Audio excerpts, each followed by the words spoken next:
तो श्री सूर्य जी ने कहा, ऋषि मुनियों, कहते उस दामाद और व्यापारी ने शुभ मुहूर्त देख करके अपने घर की ओर प्रस्थान किया। कहते अपने घर की ओर प्रस्थान किया और कहते हैं आधे रास्ते पहुंचे तो एक टापू पे रुके। मन में सोचा कि बहुत थक गए हैं, थोड़ा विश्राम कर लिया जाए। विश्राम करने लगे तो विष्णु भगवान ने, सत्यनारायण भगवान ने सोचा इस बनिया को मैंने इतना दुख दिया, इसकी परीक्षा लेनी चाहिए। जा करके भगवान ने क्या किया, एक दंडी साधु का रूप बना लिया। दंडी साधु का भिखारी का रूप बना करके उस साधु बनिया के पास आए, कहा कि हे साधु बनिया, तुम्हारी इस नौका में क्या रखा है। अब ऊपर से नीचे तक साधु बनिया ने उनको देखा कि देखने में तो भिखारी लग रहा है, अगर बोलूंगा कि मेरे पास धन है तो जरूर कुछ ना कुछ मांगेगा। अब कहा महाराज मैं व्यापारी हूँ, मेरी नौका में क्या है। अब देखो क्या क्या बता रहा है, कहता मेरी नौका में महाराज हरड़ बहेड़ा बड़गूलर बनासपत्ति बछना गबगुरी भिजंग तेज पारा है, और मुसली मुलेठी मांगी मिर्च मजूम फल केसर काजू अरकासनी चुहारा है। महाराज पीपर पित्त परा सवंत पीपरा मूल आंवला अजवाइन और आलू बुखारा है, और चंचल चिरौंजी चोवा चंदन सुचारू चीनी लाइची लवंग और लोहबान सोडा खारा है, और वहां तेज पात धनिया सौंफ जीरा काली मिर्च हींग हल्दी और गरम मसाला है।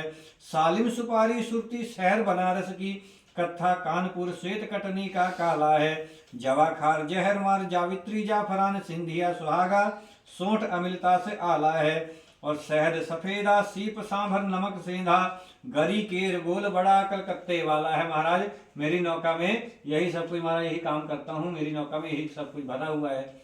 अब भगवान ने कहा तुम्हारा वचन सत्य हो। कहते जाकी रही भावना जैसी प्रभु मूरत देखी दिन तैसी। कहा जैसे तुमने कहा वैसे ही हो जाए। अब राजा ने उसे बहुत सारा धन दौलत हीरे जवाहरात दिए थे। कहते हैं जब उनको खाली हाथ लौटा करके बहुत प्रसन्न हुआ बनिया कि मेरा धन बच गया। थोड़ी ही देर बाद हल्की होकर के जो नौका है जल के ऊपर तैरने लगी। जब उसने खोल करके देखा उसके पास जितना धन दौलत था, जितना हीरे जवाहरात थे, सब बेल पत्र मसाले आदि में बदल गए। वह जोर जोर से रोने लगा, विलाप करने लगा, रो रो के मूर्छित हो गया। फिर उसके दामाद ने छींटा उठा मारा उसके, फिर उसको होश आया, फिर जोर जोर से रोने लगा। कहा पिताजी आप रोइए मत, ये जरूर उस दंडी साधु का श्राप है, हमें उसकी शरण में जाना चाहिए। अब दोनों उनको ढूंढने लगे। बड़ी देर ढूंढने के बाद दूर पे देखा तो एक वृक्ष के नीचे, एक पेड़ के नीचे वह दंडी साधु कहते हैं विश्राम कर रहे थे। जा करके दोनों उनके चरणों में गिर पड़े। कहा महाराज हमारी इस गलती को क्षमा करिए। तब भगवान ने कहा कि हे वणिक, तेरे बार बार झूठ बोलने की वजह से ही तुझे इतना कष्ट हुआ। तूने बार बार श्री सत्यनारायण भगवान का पूजन करने का निश्चय किया लेकिन कभी पूजन नहीं किया। दोनों ने हाथ जोड़ लिए। कहा महाराज आप तो दीन दुखियों के कष्ट दूर करते हो, बड़े बड़े पापी आपने तारे हैं, महाराज हम तो बहुत अवगुणी हैं। कहा महाराज अगर नाथ देखोगे अवगुण हमारे, तो हम कैसे भव से लगेंगे किनारे। अगर नाथ देखोगे अवगुण हमारे। महाराज मैं तो बहुत अवगुणी हूँ, आप तो दया निधान हो, सबके कष्ट दूर करते हो, बड़े बड़े पापी आपने तारे हैं, हमारी इस गलती को क्षमा करिए। दोनों ने हाथ जोड़े। भगवान ने उनकी क्षमा याचना सुन करके उनको क्षमा कर दिया। उसके बाद जब वापस आकर के देखा अपनी नौका में तो उनकी नौका पहले से कहते पहले जैसे धन से भर गई, और उन्होंने भगवान को बहुत बहुत धन्यवाद किया। फिर अपने घर की ओर प्रस्थान किया।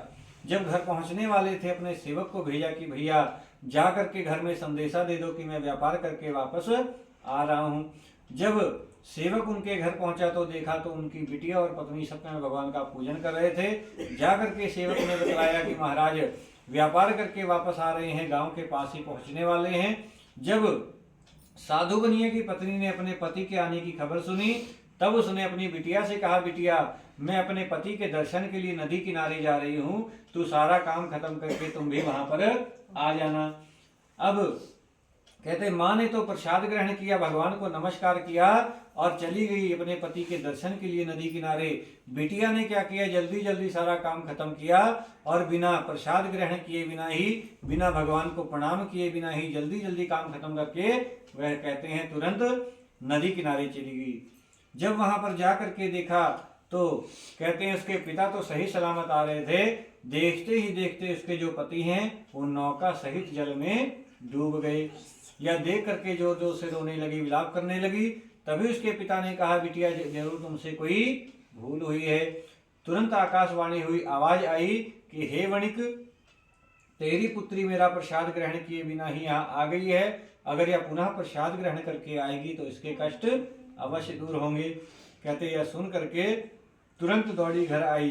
घर आकर के उसने हाथ जोड़ करके अपनी गलती के लिए भगवान से क्षमा मांगी और प्रसाद लेकर के श्रद्धा पूर्वक उसने प्रसाद ग्रहण किया। ग्रहण करने के बाद जब पुनः नदी किनारे गई तो जा करके देखा तो उसके पति सही सलामत नौका के ऊपर खड़े थे। यह देख करके बहुत प्रसन्न हुई। सब परिवार सुखी सुखी घर लौटे और आकर के श्री सत्यनारायण भगवान का पूजन किया। फिर आजीवन भगवान का पूजन करते हुए, भजन कीर्तन करते हुए, भगवान का नाम लेते हुए, कहते सुखमय जीवन व्यतीत करते हुए अंत में दुमदुमी नगारों के साथ श्री वैकुंठ धाम को गए। इस श्री स्कंद पुराण देवाखंडे श्री सत्यनाथायाम चतुर्थो अध्याय। बोलो विष्णु भगवान की जय।